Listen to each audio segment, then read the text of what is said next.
c'est la journée internationale de la femme.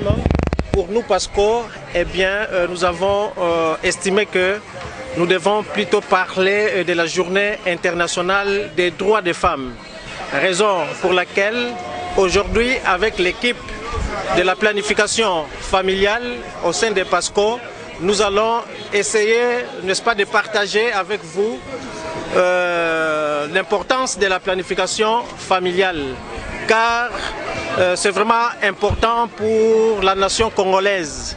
Donc tout à l'heure, nous allons faire un échange par rapport à la planification familiale, que ce soit au niveau des jeunes, que ce soit au niveau des femmes ou au niveau des hommes aussi. C'est vraiment très important et nous allons en parler dans quelques minutes. À l'occasion de la Journée internationale des droits des femmes 2017, nous, l'ONG Parlons Sida aux communautaires, PASCO en sigle, avons pensé organiser un point de presse pour contribuer à la sensibilisation du public congolais en général et de la femme quinoise en particulier.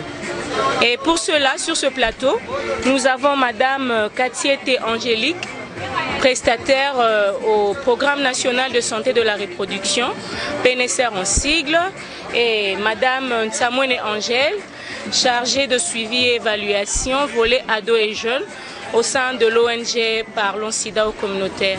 Et moi qui vous parle, je suis Madame Juive Boukaka Kopela, chargée de suivi et évaluation, assistante, volet ados et jeunes, toujours chez PASCO.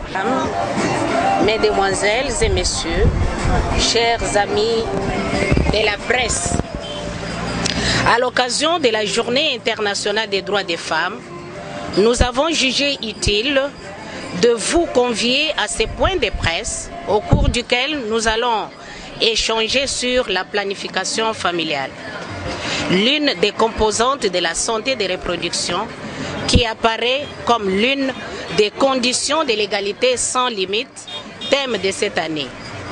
Pourquoi alors voudrions-nous échanger sur ces points susmentionnés?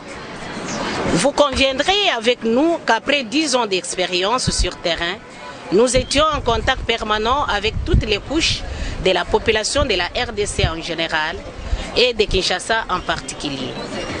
Pour la petite histoire, il sied de souligner que l'ONG de PASCO, Parlons Sida aux communautaires, PASCO en sigle, a vu le jour en 2003 dans la situation de la guerre de 6 jours à Kisangani. C'est là pour remonter la morale des membres des familles éprouvées. C'est en 2006 qu'elle commencera les activités sur terrain dans le cadre de la prévention aux IST VIH-Sida. Quant à la planification familiale, ce service a effectivement démarré en 2012 et dont les activités sont menées en milieu scolaire et extrascolaire, ayant comme public cible les élèves, les enseignants, la population clé. Dans la population clé, nous avons les professionnels des sexes, les MSM, les LOV ou partenaires sûrs de professionnels des sexes, la population générale et les utilisateurs de drogues intraveineuses. C'est là avec le soutien des partenaires tant du Nord que du Sud, à qui nous disons grand merci. De 2012 à 2016, l'ONG Parlons Sida aux communautaires a sensibilisé 16 215 personnes dans le cadre de la planification familiale, dont 9 466 femmes et 6 749 hommes, parmi lesquels il y a 6 536 jeunes, dont 3 729 filles et 2 807 garçons. C'est là lors des activités telles que les sensibilisations, les conférences de bas, les activités théâtrales, les ciné-forums, les causeries éducatives, les journées portes ouvertes telles que la journée Saint-Valentin, la journée internationale des femmes, la journée mondiale SIDA et les activités foraines. Voilà pourquoi, à toute fin utile, il a été nécessaire de vous associer pour faire large écho de ces fléaux qui touchent un point sensible qui est la sexualité. Ainsi, cet échange nous permettra à contribuer et à travailler en synergie au travers de certaines de vos émissions pour la conscientisation de la communauté congolaise sur la planification familiale, socle du développement d'une nation et qui renferme plusieurs avantages.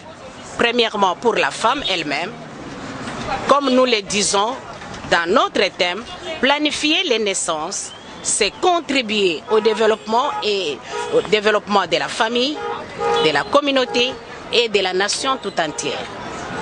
Si la femme planifie ses naissances, cela lui permettra de se protéger contre les grossesses non désirées, les grossesses à haut risque ou cas très trop, les avortements provoqués, les fausses couches. Cela implique la diminution des cas de décès maternels et infantiles. Pour l'enfant, la planification familiale sauve la vie des enfants. Il y a la diminution des risques de maladies infantiles. Elle protège contre le sévrage précoce et contre la malnutrition. Pour l'homme, la planification familiale aide les hommes à prendre soin de leur famille à travers le monde. Elle assure une meilleure existence. Elle aide à une bonne éducation, un bon logement, une bonne ambiance dans la famille, une bonne alimentation et une bonne instruction.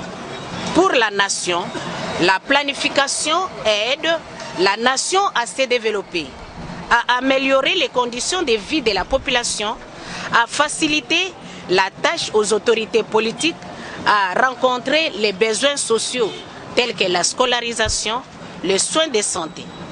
Voilà en quelques lignes les grands avantages de la planification familiale pour la famille, la communauté et la nation. Tout en étant disposé à répondre à certaines de vos éventuelles préoccupations sur la planification familiale, je m'empresse de vous dire merci et je vous remercie pour votre présence en ces lieux. Une fois de plus, merci beaucoup.